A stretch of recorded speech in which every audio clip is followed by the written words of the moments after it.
Hello and welcome to Sports Fan Entertainment. I'm your host MJ, and today we're going to talk about Lonzo Ball and the incredible performance he had in his third NBA Summer League game. This game going up against the Philadelphia 76ers. What a game.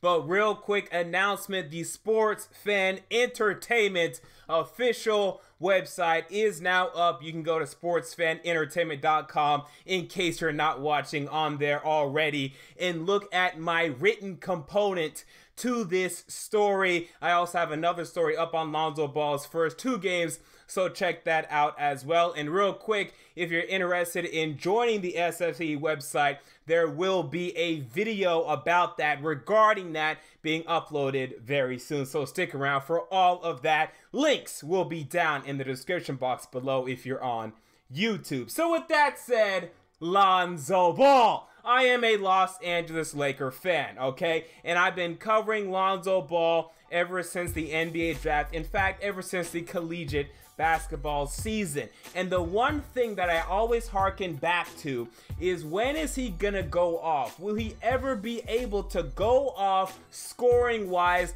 and show huge potential there? Because he only had a career high of 24 points at UCLA, and that was a January game against Oregon, and he only took 15 shots in that game. He never showed that alpha dog mentality to take over a game, and that matters to me to a certain extent. I'm not saying you can't be great if you don't have that. I'm saying, though, I'd prefer if you do have that, because while the pass first point guard is nice to have, it's nice to have a Jason Kidd or a Steve Nash or a John Stockton. It's the score first point guards that are winning lately. Ask Stephen Curry, ask Kyrie Irving, ask Russell Westbrook, who didn't win an NBA championship but just won the MVP. Harden, who carried his team. James Harden. The scoring point guard is where it's at. And by the way, Harden isn't a true point guard, but he was playing point for them, the Houston Rockets, for most of the year. I need to see that out of a point guard for me to go all in on that point guard. And I've now seen it from Lonzo Ball. He only averaged 14 points per game at UCLA. He didn't show it there.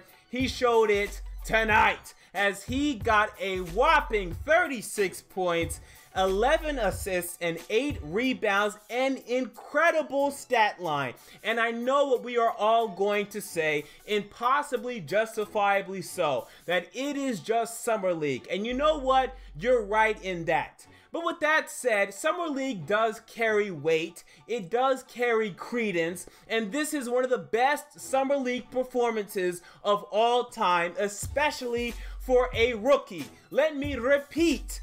36, 11, and 8, shooting 55% from the field. This is something here, okay? This is something to look at, because also, as I was just alluding to, it indicates a shift in Lonzo Ball's mentality on the basketball court, something I haven't seen from him since high school. And even in high school, he wasn't always willing to score. He would do it sometimes, but he only averaged 20 points per game, 21 points per game for Chino Hills, which may seem like a lot, but right now Zion Williamson, one of the top high school players, is averaging 37. Okay, so it really wasn't that much, but you always saw his ability to pass the ball, which is great, and I love that. But I need to see that alpha dog. I need to see that Kobe Bryant, that Michael Jordan, or even that Steph Curry, to where you can put up 30 points in a given night, take over the game, and win the game. A guy like Magic Johnson,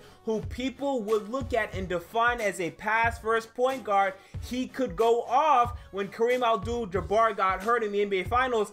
Magic could go off, score 40 points for you, give you a damn triple-double, and help you win the game. It's important. And now I've seen that from Lonzo Ball. Not one game at UCLA did he do what he did here tonight. So I do believe this is significant because it indicates a shift. In my last video, I discussed Lonzo Ball in saying that even though he was not a big scorer at UCLA, he was really efficient. He shot 55% field goal percentage. That indicated to me that, hey, he's being very selective with his shots.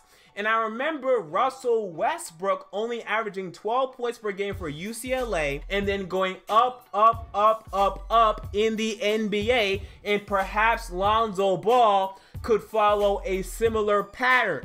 And this game indicates that that is possible. He was incredible. He was clutch. He hit the go-ahead and one shot with about 20 seconds left. He was sensational late in this game. Now, with all that said, again, it is Summer League. But with that said, what is Summer League? Summer League is a place in which the best college basketball players from the past 2 or 3 or 4 years play. Okay, so there's an argument to be made that the level of competition of Summer League is higher than college. The one argument against that would be that the Summer League teams aren't allowed to practice nearly as much as the college teams. They're not well prepared, and perhaps if teams were able to game plan for Lonzo Ball, they'd be able to slow him down or completely stop him. That's an argument. But at the end of the day, this talent pool is better than the Oregon Ducks, or better than the Oregon State Beavers, right, who Lonzo Ball was facing. And we have no problem looking at college games, evaluating players, and making conclusions on who they will be in the NBA. So with that said, why do we have such a problem looking at Summer League games and trying to conclude what they will be in the NBA? Either do it for both or do it for neither. Okay, that's my argument there. Me, I take what I see and I observe, and then I try to take some conclusions away from that. I'm not saying Summer League is end all be all. If you do great in Summer League, you'll do great in the NBA. Look at Chris Dunn, who was great last year, didn't do anything for the Timberwolves, and then a couple sophomores last year like Trey Lyles, Emmanuel Mudiay, did great in Summer League, did not do great in the NBA regular season. But there's also plenty of examples that players that did great in Summer League and ended up doing great in the regular season. So there is cause for concern, or wariness, I should say, but there's also cause for hope and to say, wow, this was a great performance. And really the main thing that I look at here is just the shift. Lonzo Ball is being way more aggressive in the NBA than he was at UCLA. His first game, he took 15 shots. The most amount of shots he took in college again was 15 shots. And in this game, he took 22 shots, 7 more shots in this game than in any given game at UCLA. There's a shift here that's going on, and he's 19. What's he gonna do at 25? Perhaps I've underestimated Lonzo Ball scoring upside, and this game indicates that to me. Now this season, I still don't think he's going to average more than 13 or 14 points per game, but a couple days ago, I was talking about 10 or 11. Okay, so honestly, this has changed something for me. Seeing this one game, this huge game, you know he's going to get minutes this year, and he's being way more aggressive, looking for a shot, taking a shot, shooting a bunch of threes, and he needs to relax shooting all these threes. I think a large percentage and too high of a percentage of his shots are three-pointers. 10 of his 22 shots today were, and during the first game, 11 of his 15 shots were three-pointers. That needs to go down. You're not Steph Curry yet, at least. So I'm encouraged by this game. I love this game. Again, he was clutch. He got rebounds. He got assists. But more importantly to me, he took over the game, because we can talk about pass first point guards, and that's fine. I want someone who can take over the game. As a Laker fan, we had Kobe Bryant for years, and he took over the game for us when we needed him most, and we won 5 titles because of it. That's the type of player that I really want, and now I'm seeing that within Lonzo Ball, and I am very, very, very encouraged. So again, check out sportsfanentertainment.com. Check out my written component to this story, Lonzo Ball in his dazzling game. We'll see what he can do tonight. It's also important to say this, okay, to qualify this video by saying this. His first 2 games were great. Okay, if we were to grade all of his games, his first game where he had 5 points, 5 assists, and 4 rebounds, shooting 2 of 15, that was like a D+ game. He passed it well, but that was only it. His defense was terrible. It was bad. Second game, I personally give it like a B+. Yes, he had a triple-double, but it was a weak triple-double. 11, 11, 11. He only shot 5 of 13. His defense was still bad.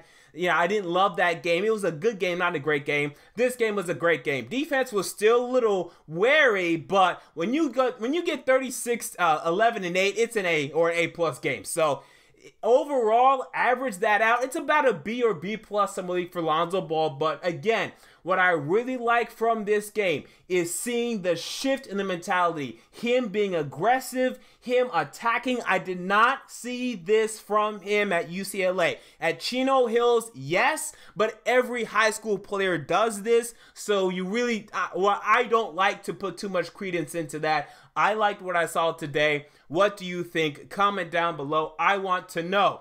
If you enjoyed the video, make sure to like, subscribe, check out more articles on sportsfanentertainment.com. And until next time, this has been MJ, and I'm out. Peace.